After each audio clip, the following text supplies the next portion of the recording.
dalam laporan SBS News disebutkan bahwa berdasarkan hukum di Korea, setiap individu tidak dapat membuka pendanaan melalui rekening pribadi. Hi everyone, I'm Mr. Kim. Welcome back to my YouTube channel. Yorobun yang lagi nonton, bagaimana kabarnya hari ini? Apakah dalam kondisi yang baik-baik saja? Atau mungkin ada dari teman-teman yang lagi dalam kondisi enggak baik-baik aja nih? Entah itu dikarenakan lagi sakit, lagi galau, atau lagi banyak banget nih masalahnya. Apapun itu, tetap semangat, don't give up. Well, Yorobun, dalam video kali ini kita bakal bahas tentang bagaimana pro kontra dibalik YouTuber Deka yang telah membuka donasi untuk pembangunan masjid di Korea. Lantas, bagaimanakah informasi selengkapnya? Yuk mari kita kulik bareng-bareng. Anyway, aku mohon maaf banget jika kalian mungkin agak terganggu dengan beberapa kebisingan yang akan kalian dengarkan ketika menonton video ini. Karena di sini aku agak terlambat membuat videonya, agak kesiangan, sehingga orang-orang itu lagi beraktivitas sekarang guys. Jadi mohon maaf banget ya kalau kalian mungkin akan dengerin beberapa keributan dalam video ini. I'm so sorry for that. Dan Yorobun, langsung aja kita mulai bagaimana pembahasan selengkapnya. Baru-baru ini, YouTuber asal Korea Selatan yang juga diketahui merupakan seorang mu'alaf itu mengumumkan kepada penggemarnya melalui Instagram bahwa dirinya akan mendirikan sebuah masjid di tanah yang telah dibelinya di Incheon. Dalam foto yang dibagikan, ia itu terlihat berdiri di sebuah tanah kosong sambil memegang sebuah dokumen. Dan di postingan itu, ia menuliskan seperti ini guys. Dengan bantuan kalian, akhirnya saya telah menandatangani kontrak untuk tanah ini guna membangun masjid di Incheon. Lebih lanjut, dia menyatakan tempat ini akan segera menjadi sebuah masjid. Saya tidak percaya hari ini telah tiba. Saya berencana membangun tempat ibadah dan studio podcast Islam untuk dakwah kepada warga Korea. Ia pun lantas menyampaikan harapannya untuk melihat lebih banyak rumah ibadah muslim di negara asalnya dan optimis bahwa suatu hari nanti panggilan untuk sholat akan terdengar di seluruh jalanan. Deka lantas meminta dukungan keuangan dari para pengikutnya untuk mewujudkan mimpinya. Dan ia pun menyatakan bagaimana informasi tentang akun PayPal dan juga banknya. Namun, dalam laporan SBS News pada tanggal 17 April 2024 yang lalu, disebutkan bahwa penduduk sempat memprotes ketika rencana itu terungkap. Dalam artikelnya, mereka menuliskan, menurut layanan jejaring sosial atau SNS YouTuber yang kita sebut saja sebagai YouTuber A, pada hari ini tanggal 17, Mr. A berkata pada tanggal 13 seperti ini. Dengan bantuan kalian, akhirnya saya telah menandatangani kontrak untuk tanah ini guna membangun masjid di Incheon. Tempat ini akan segera menjadi sebuah masjid. Saya tidak percaya hari ini akan tiba. Saya berencana membangun tempat ibadah dan studi podcast Islam untuk dakwah kepada warga Korea. Ya, kurang lebih seperti yang sudah kita bacakan tadi ya guys. Next, ke paragraf yang berikutnya. Kontrak perjalanan tanah yang dilaporkannya dengan foto, termasuk pembelian tanah 244,4 meter persegi di Unbuk-dong, Yeongjong-do, Junggu, Incheon, seharga 189,2 juta won. Nggak ada kompleks apartemen di sekitar lokasi ini. Namun, stasiun Yeongjong dan SMA Hanul terletak sekitar 1 km dalam garis lurus. Ketika fakta ini diketahui, komunitas orang lokal menunjukkan tanda-tanda yang menunjukkan mereka itu kontra dengan postingan yang menentang pembangunan masjid. Di sebuah kafe internet tempat berkumpulnya warga Pulau Yeongjong, terdapat serangkaian postingan yang bertentangan seperti pembukaan fasilitas keagamaan Islam merupakan masalah hak kelangsungan hidup warga dan resiko tinggi kelompok agama berbondong-bondong ke daerah sana. Dan Yorobun, ada beberapa pendapat yang menyatakan bahwa kebebasan dan keberagamaan beragama itu harus diakui. Namun, pendapat tersebut hanya merupakan pendapat minoritas. Junggu sendiri belum menerima permohonan izin mendirikan bangunan dari si YouTuber A ini. Namun diyakini enggak akan mudah untuk membangun gedung pertemuan keagamaan di lokasi tersebut. Dan saat meninjau izin kegiatan pembangunan, seluruh lingkungan sekitar juga dipertimbangkan. Namun, tujuan agar izin gedung pertemuan keagamaan itu mungkin sulit diperoleh dikarenakan kondisi jalan yang buruk di sekitar lokasi.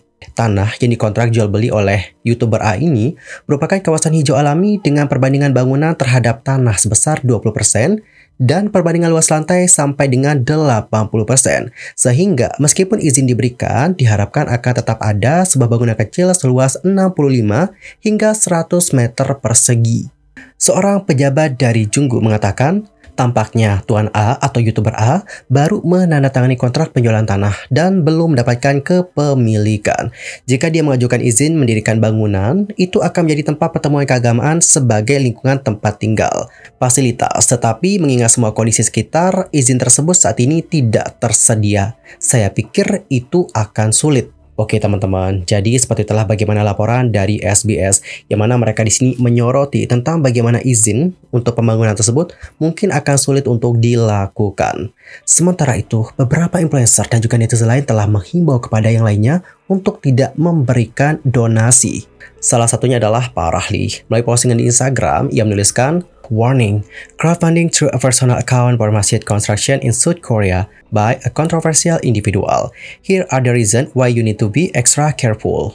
Kepada rakyat Malaysia yang dikasihi, sebagai seorang yang mahir dengan Korea dan bahasa Korea, setelah tinggal dan belajar di sana selama 5 tahun, saya menyarankan kepada semua agar tidak menyumbangkan kemana-mana akun bank persendirian ataupun personal, walaupun untuk tujuan agama ataupun amal. Inilah sebabnya. Yang pertama, sebagai individu, mengumpulkan sumbangan melalui akun bank persendirian secara jelas adalah haram di Korea Selatan. Yang kedua, sekiranya ia adalah penipuan, hampir mustahil untuk mendapatkan semula dana Anda. Karena mungkin sifat dari akunnya adalah persendirian ya teman-teman ataupun personal account. Yang ketiga, seorang pegawai dari Junggu, sebuah daerah di Bandar Incheon menyatakan, individu tersebut itu hanya menandatangani kontrak jualan tanah dan belum lagi mendapatkan hak milik. Walaupun masjid boleh dibangunkan, keadaan semasa menyebabkan untuk mendapatkan kebenaran menjadi sukar. Atau untuk mendapatkan izin itu kayak menjadi sulit teman-teman. Tanah yang dimaksudkan adalah kawasan hijau semula jadi dengan nisbah bangunan ke tanah sebanyak 20% dan nisbah kawasan lantai sehingga 80%.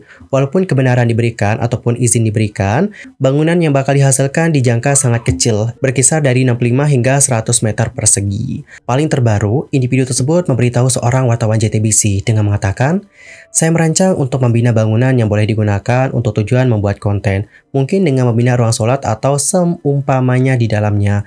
Selain itu, sebagai seseorang yang terlibat secara aktif dalam proyek amal dan pengumpulan dana, saya menekankan kepentingan menjalankan inisiatif tersebut dengan bekerjasama dengan NGO yang berdaftar untuk memastikan pengurusan dana yang teliti dan audit dana yang telus. Saya paham bahwa rakyat Malaysia sangat dermawan dan senantiasa menyokong dakwah Islam. Tetapi marilah kita tetap berwaspada dan mengikuti ajaran Islam untuk mengelakkan dari tertipu dan dieksploitasi. Berhati-hati dan tolong sebarkan message ini." Tajuk artikel ada di link akan saya kongsikan di sebelah. Dan artikelnya sudah kita bacakan tadi ya teman-teman. Artikel dari SBS. Dan Yorobun, selain Pak Rahli, ada juga Ayah Namun. Kalian pasti udah kenal dong dengan Ayah Namun. Adapun Ayah Namun itu kurang lebih sama kayak Pak Rahli. Dia itu kayak menghimbau orang-orang untuk lebih berhati-hati ataupun waspada ketika ingin menyumbang kepada orang yang menggunakan akun persendirian atau personal akunnya. Melalui story-nya, Ayah Namun menuliskan seperti ini. Langsung aja ya aku bacakan. "Lagi dan lagi dan lagi, saya ingatkan Anda untuk tidak mentransfer uang ke rekening pribadi. Dan mohon jangan menyalahkan orang lain jika terjadi sesuatu. Periksa juga latar belakangnya, apakah dia pernah terlibat kejahatan, contoh percobaan, pemerasan, ataupun KDRT, dan lain-lain. Berdasarkan hukum di Korea, setiap individu tidak dapat membuka pendanaan melalui rekening pribadi jika jumlahnya lebih dari 10 juta Korea won, meskipun untuk tujuan keagamaan. Siapapun yang gagal mendaftar atau mendaftar melalui penipuan atau metode ilegal lainnya dan mengumpulkan sumbangan akan dihukum penjara hingga 3 tahun atau denda hingga 30 juta won. Ini ada dalam pasal 16 ayat 1. Kita semua perlu belajar tentang amanah. Semoga Allah SWT melindungi kita dari dosa. By the way, kalau kamu donatur, kamu berhak meminta orang tersebut untuk membuka semuanya secara transparan. Kita harus memeriksa setiap sennya. Jangan lupakan hakmu. Dan kedutaan serta polisi lebih dekat dari yang kamu harapkan. Saya tidak mendesak Anda untuk melaporkan, tetapi memantau dan juga bertanya. Yang pertama, kita perlu mengetahui rencana yang tepat. Misal jumlah pasti anggarannya.